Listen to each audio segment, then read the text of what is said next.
Hey everyone, this is PM Sports Talk, the father and son duo podcast. I'm your host Preston, alongside my father Mike, and Dad. How are we doing today? Hey, I'm doing great. Good to be here.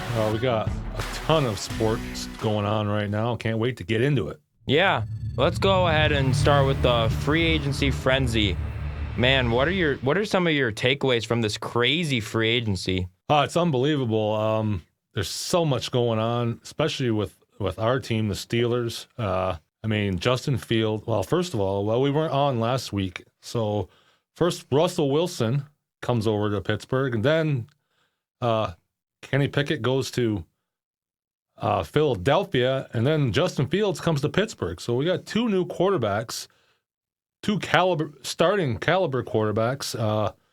Unbelievable. You got Mike Williams just signed with the Jets today. So much going on.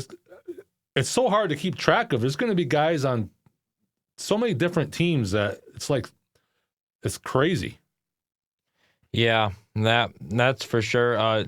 A bunch of our division rivals made moves. Derrick Henry to the Ravens, and that's going to be a scary backfield with Lamar.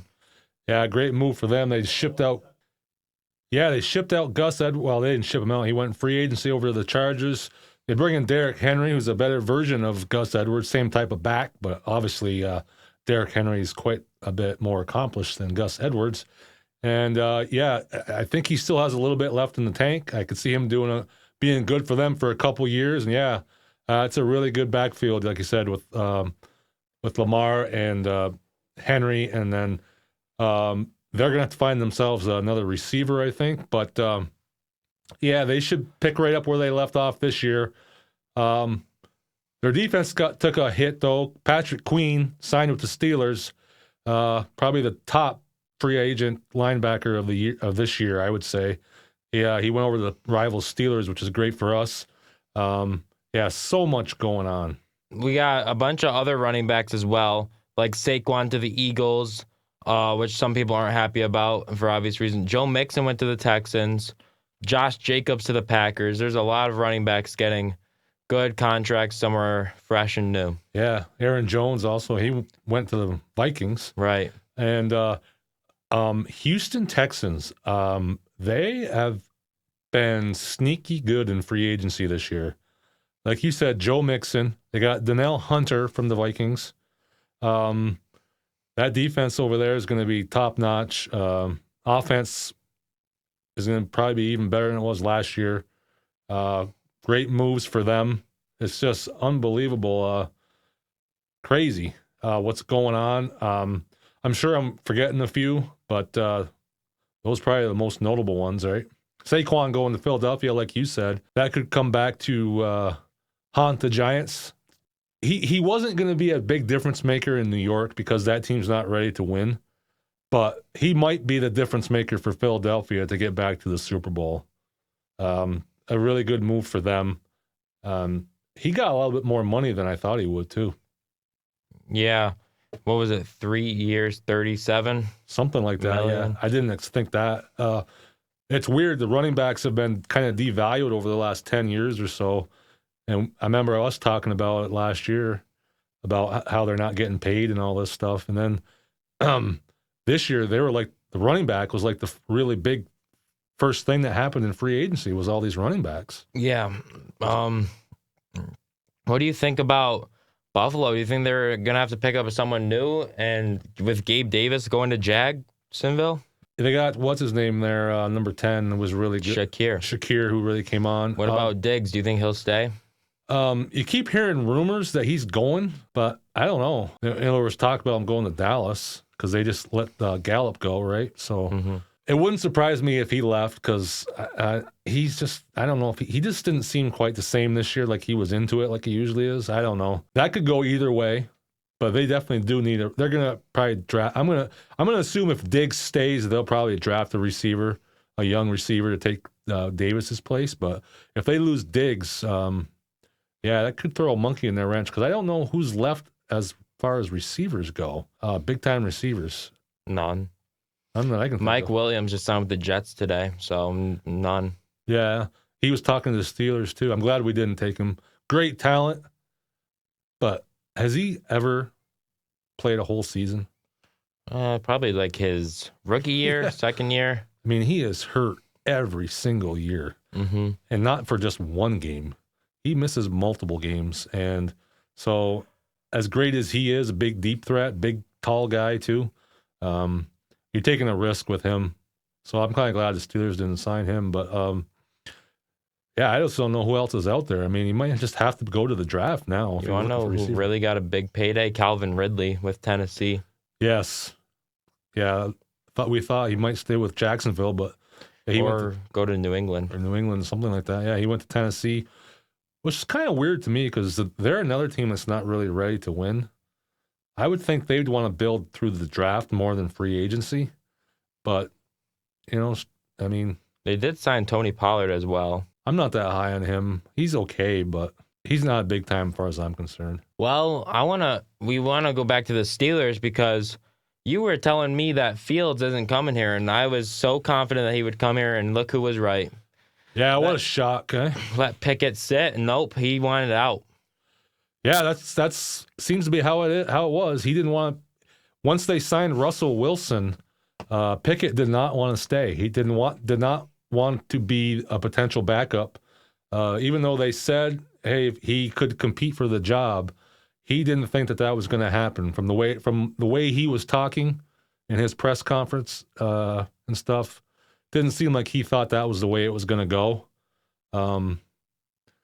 which is kind of surprising because in all his other interviews that you've seen through the last couple of years, he seemed like a really confident guy. Like he was very confident in his ability.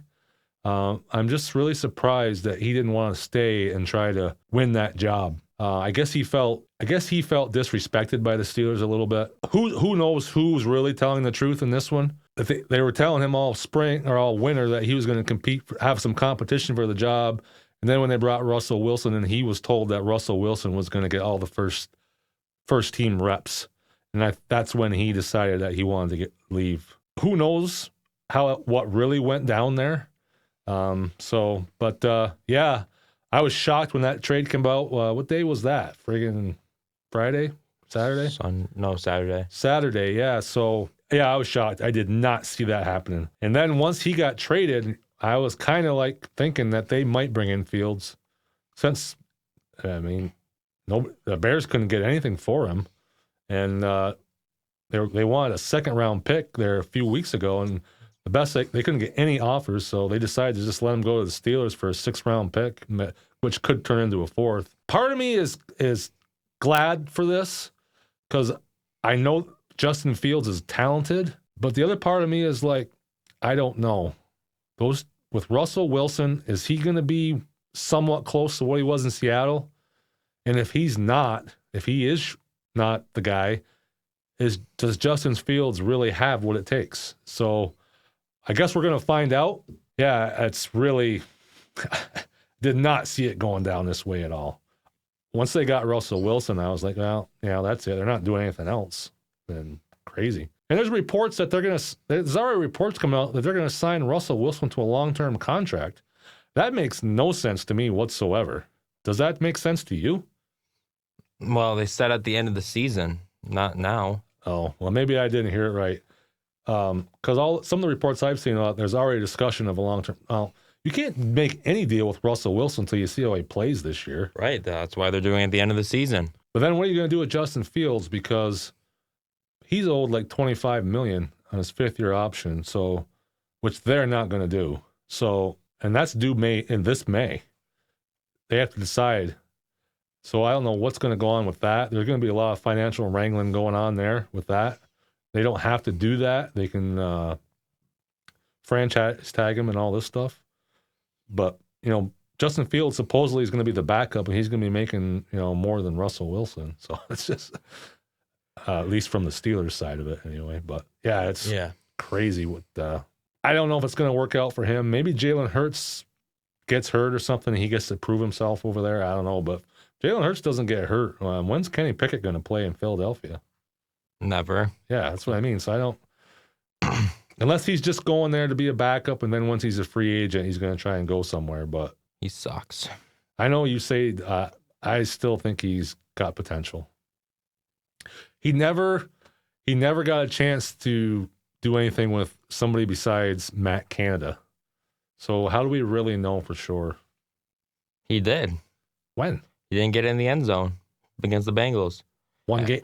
Everyone swears that was like his. Yep, it's Kenny Pickett throws it down the field for the first time in his career, and oh my goodness, we are going to see a new Kenny Pickett. No. He didn't get it in the end zone. He can't score. That wasn't all his fault, but... Yeah, it was. No, we're never going to agree on that. We're going to have to wait and see if he ever gets a chance to play. How is it not his fault? I want to hear. Because he wasn't set up right with that team because of Matt Canada. I'm talking about in the Bengals game without Canada. That's the first game, though. They're still using Matt Canada's offense. There was some wrinkles to it, but it was still generally... This had different play callers, but... Nah. Well, we'll see. Maybe he gets a chance to Philadelphia if Jalen Hurts is hurt or whatever. The way he plays football, he's probably going to get hurt. So he probably will have a couple games this year to show if he can do anything. So we'll have to wait and see. As far as the Steelers go, I mean, it's a good thing. It's something new. They're in better shape than they were last year. Russell Wilson and Justin Fields should be better than Mason Rudolph and Kenny Pickett. Should be. But we're going to have to wait and see what Russ has left, I guess. I guess that takes us to the end of free agency and to the beginning of March Madness. That time of year.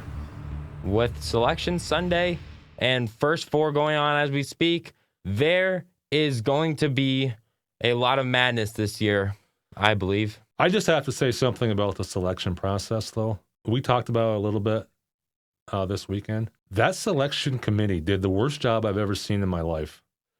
They took 6 Mountain West teams. A lot. How much ACC? 5 ACC teams. 3 Big East teams.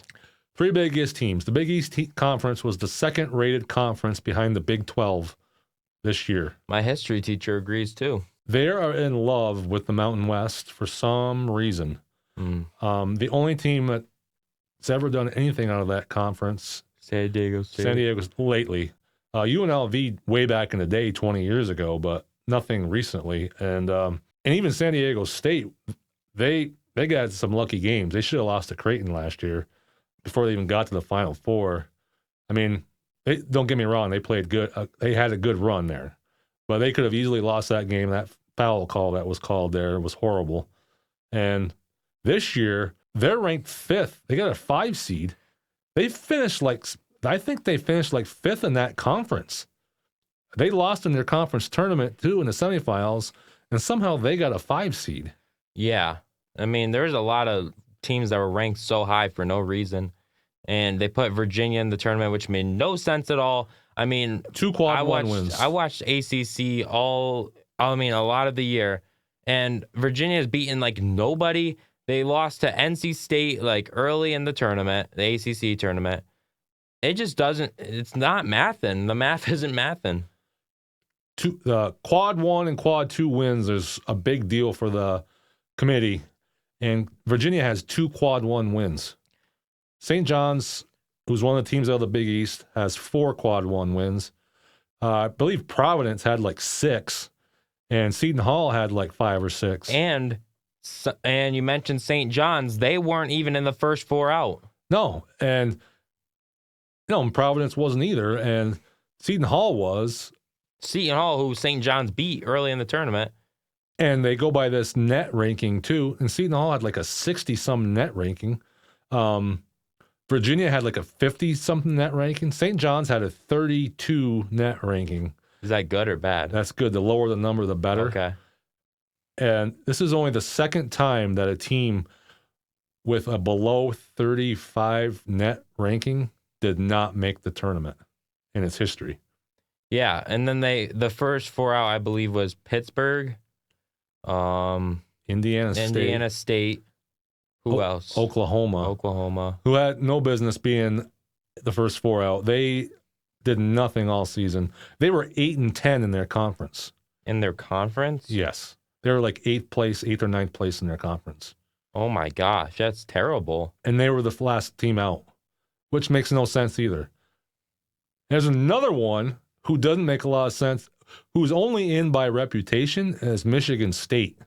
And not only were they in, they were a 9 seed. They're not even playing in the first 4. If you go look at their schedule, they played a lot of hard teams, but they didn't win any of them. Illinois, that's about it. That's it. They did nothing. They lost to James Madison. The committee is horrible. The Mountain West is bad. ACC, they were projected to get 3 teams. Okay, so NC State wins the tournament, put them in. So that gives you 4. That should be it. Nobody else. The fact that NC State upset North Carolina and got the bid, that should have knocked Virginia out of there. Yeah. They shouldn't have been in there. That conference was one of the lowest rated conferences of all of them. And yet they get 5 teams in and a top rated conference who has a 1 seed, the overall number 1 best team by far in college basketball, UConn, a number 2 seed and a number 3 seed, but yet nobody else gets a bid. That makes no sense.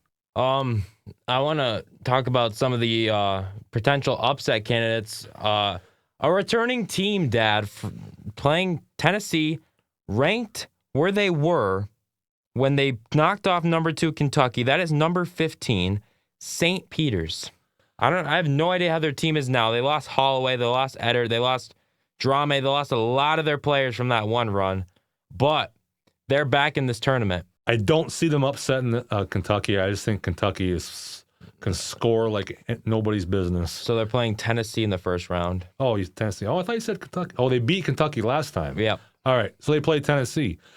That changes things because Tennessee is one of those funny teams who could either be great or they could lose. You just don't know with that team. They've had bad history in the tournament. They're a very physical team, big guys, but they don't shoot the ball that good. They can go in long droughts. I would think they'd get by St. Peter's with just their physicality. You know, they're just so much bigger team. Right. That they can probably overwhelm that St. Peter's, maybe. But you know what? It wouldn't shock me if they lost. They're that kind of team that can get picked off. I want to point out an interesting fact in this game. It may not mean anything, but it's pretty cool.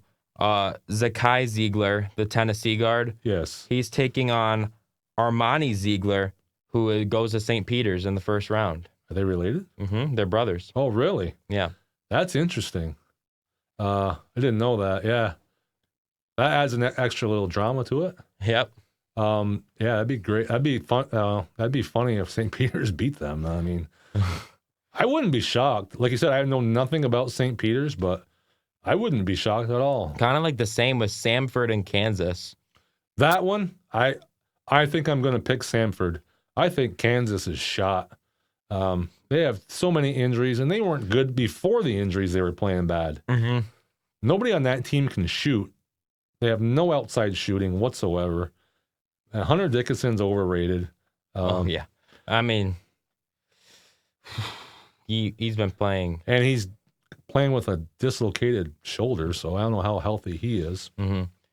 And their best player, McCullough, was hurt too. And to add I want to add something else. To add some extra drama, the committee decided to get a little bit spicy with things and put Arizona and UNC in the same region. I'll have you know, Arizona has Caleb Love, former UNC guard. Of course, some of you probably remember him for hitting that huge shot against Duke in the Final Four. If both those teams make it to the Elite Eight, they will face off. Yeah, it's interesting.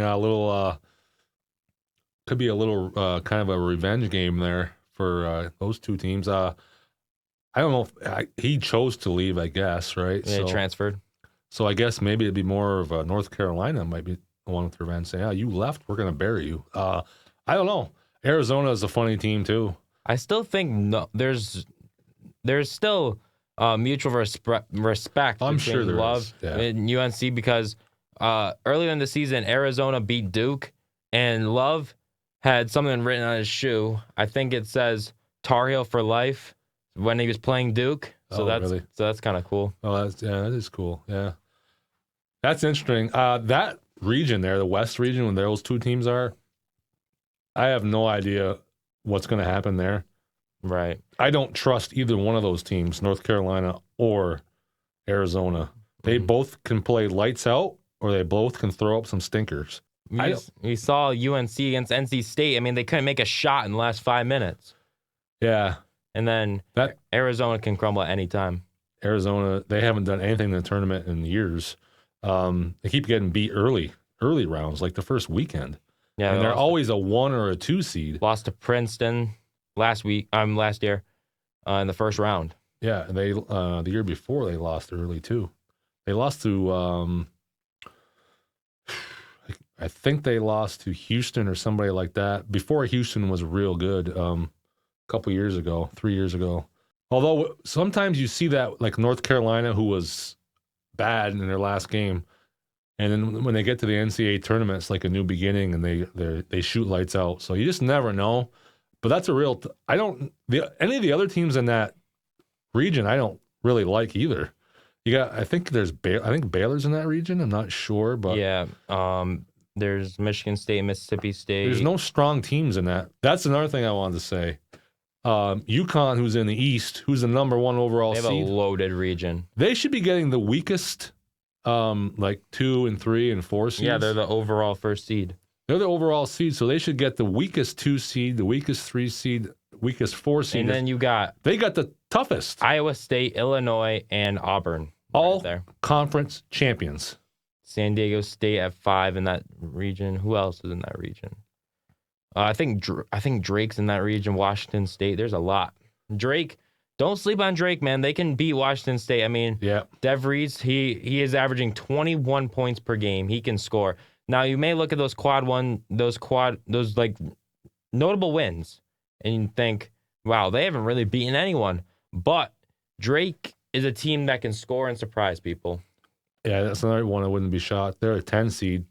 So that shows you that the committees, usually those smaller conference champions don't get a high seed like that, a 10 seed, which is high for them. Usually they're like a 12 or a 13, something like that. They made them all the way to a 10 seed. So that tells you that they have a little bit of respect. I could see them winning. And I could see, as much as I like UConn, I can see them losing in this bracket because that's loaded. Right. Illinois is a 3 seed. They could be a 2 seed. Iowa State could have been on 1 seed. And Auburn probably is a 3 seed, not a 4 seed. So all those teams were seeded wrong, in my opinion. They could have been seeded higher. So if UConn makes it out of that bracket and is back in the Final Four, that's one heck of a job by them. Right. Yeah, they have a tough bracket. I mean, in my bracket, I think I have Illinois beating them.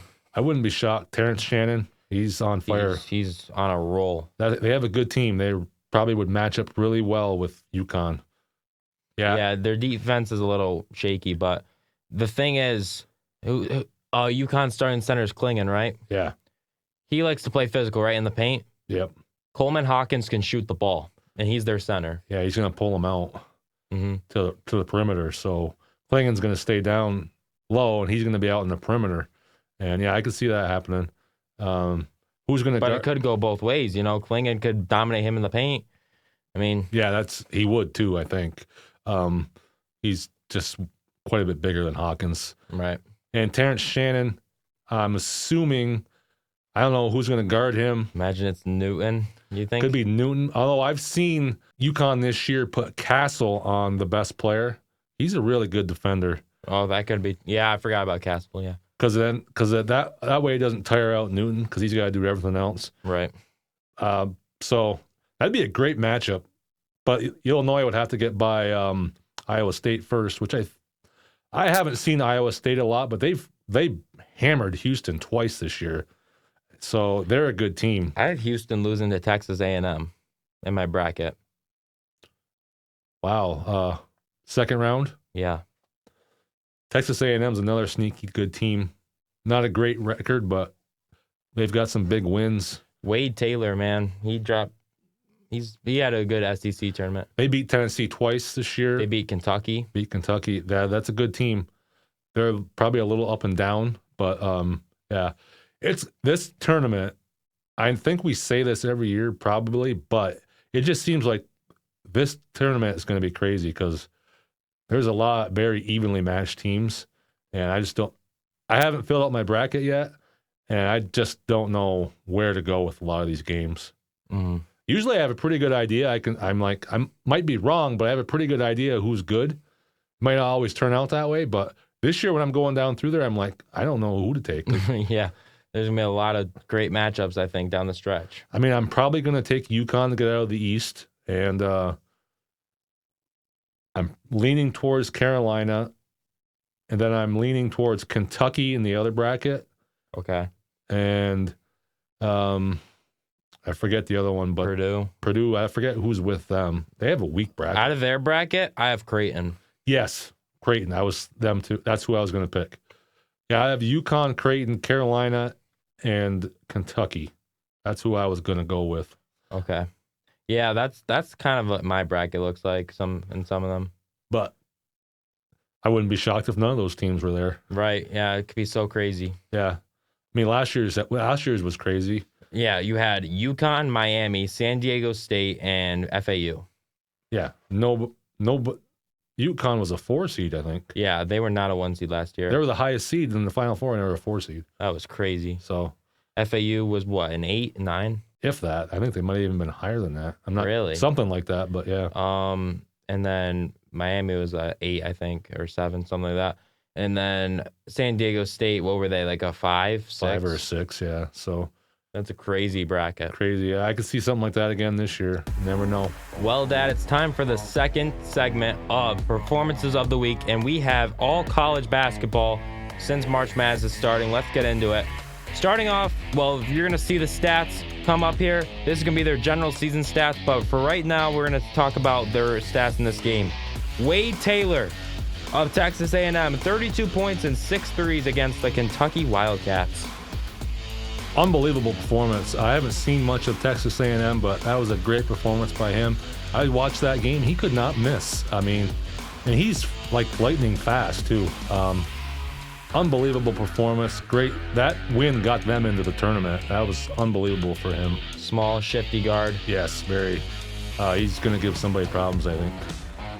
Coming up next, Illinois' Terrence Shannon Jr. with 40 points against Nebraska. Unbelievable. The whole weekend for him in the Big Ten tournament. 40, like you said, against Nebraska. He had 30 in the game before that and 30-something in the game. I just saw a stat earlier. 102 points across the last three games of the Big Ten tournament. I think that's a record, too. Gotta be. 40 points was a record. That was the most ever scored in the Big Ten tournament game. He is the most impressive scorer in college basketball that I've seen this year. The way he gets to the basket and then the way he shoots threes. Unstoppable guard, I think. Yeah, he is a monster. He drives, he can shoot. He is an aggressive driver. He'll get to that rim. Coming up next, we got Cormac Ryan, 31 points and 6 for 8 on threes against the Duke Blue Devils. Great performance by him. That was awesome. Put it to the rival there, Duke, and that was great to see because I can't stand Duke. But unbelievable for him. I just wish he would have followed it up in his next game. Yeah, in the tournament, he didn't play too good. He did not play well. He's going to have to do a lot better than that in the NCAA. But that game, yeah, he was great. Coming up next, Reed Shepherd, 27 points against Tennessee. He is one of the best freshmen in the country. Him and Dillingham on the same team is simply unfair. I think I saw that both of those two guys are in the top 10 to go in the NBA draft, which is unbelievable. Kentucky, man. Dillingham doesn't even start. No. But he plays like starter minutes. Yeah, starter minutes. But yeah, Reed Shepherd, yeah. That kid, if he's left open for an instant, he's making the shot. Right. He's really good. His dad was really good too, but he's even better than his dad. Who was his dad? His dad, Jeff Shepherd. He played for Kentucky. I think he was on one of the teams that won the national championship years ago. He was a good shooter too, but his son is a lot better. He's even way better than him. Wow. All right, coming up next, AJ Storr of Wisconsin scores 30 points versus Northwestern in the Big Ten tournament. Go ahead. No, go ahead. Yeah, I saw him a lot in the final games, Purdue, Illinois. That kid can really score the ball. He's a big-time scorer. There's not a shot he doesn't like. Sometimes he puts up a little too many threes, but yeah, he's a great scorer. And if you watch him play, he looks like he's just gliding out there. He doesn't look like he's putting in a lot of effort. It seems effortless to him. Right. And he doesn't look like he's moving fast, but he is. He's one of those guys. And yeah, he's great. Of course, he's a transfer from St. John's from last year. Oh, really? Would love to have seen him stay at St. John's, but he left. So, yeah, he's really a great scorer. And if he stays in college, he's going to be great next year. And our final performance, Tristan Newton with 25 points and 9 assists against the St. John's. Yeah, it's another great game for him. He's been putting those up all season. He hits the big shots for UConn, does everything. He's an assist guy. Yeah, not much more you can say about Tristan Newton. Funny thing, he was considered probably the weak link on their team last year that won a national championship. Then this year, he's considered their best player, which is crazy how much he's grown. And yeah, he's been phenomenal all season. Well, that will do it for our podcast and the performances of the week. Let us know what you guys think of this new segment. Give us some players to do as well. We love getting fan comments and asking for us what to talk about. So that's going to do it for this podcast. Once again, I'm Preston with my father, Mike, and we will see you guys on the next episode. Thank you. Goodbye. Hey, if you like what you see, you can subscribe down below, and you can listen to our podcast at any time. And also, if you want to reach out to us, you can reach us at pmsporttalk@gmail.com. Also coming soon is a website. Thank you all for listening. Have a good one.